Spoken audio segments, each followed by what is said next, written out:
Welcome to an explanatory video. This is John from CDJ. I'm currently having a problem with the 2009 Ford Ranger, which is shifting hard. It's giving a fault code which is related to a communication error. This is a fix which most of the online guys seem to believe is a problem. What it involves is that inside the gearbox you have a solenoid pack which looks like this. This is bolted up onto the valve body and controls the valves.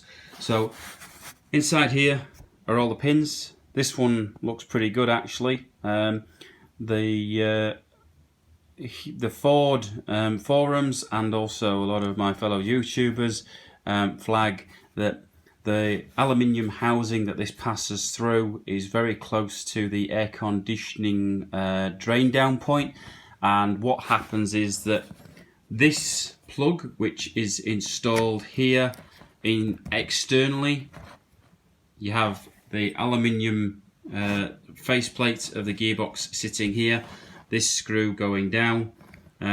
What happens is that as this gets rained on with water, there is a little cover, but as you can see it's not very watertight. So as this gets rained on with the air conditioning, water makes its way down these slots and eventually corrodes either these out, these brass contacts, or it corrodes these pins out and makes a mess of the signalling.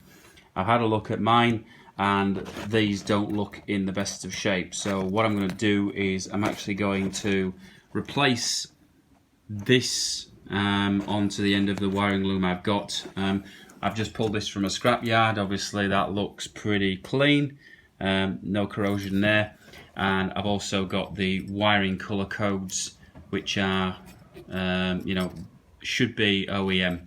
This also came from a Ford Ranger.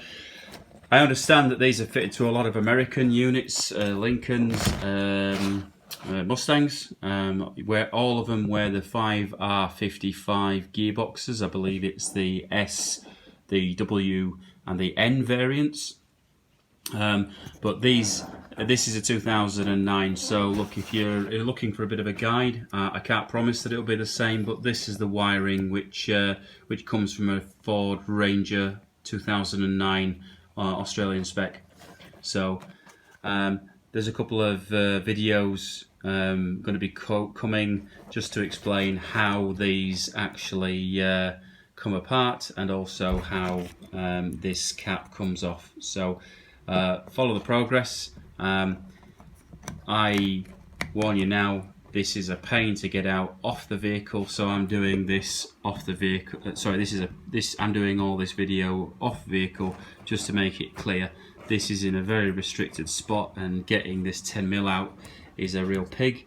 I would recommend doing it using a ratchet spanner. I ended up dropping the downpipe from the exhaust just because it was an absolute pig. Okay, follow progress. I'll keep you up to date.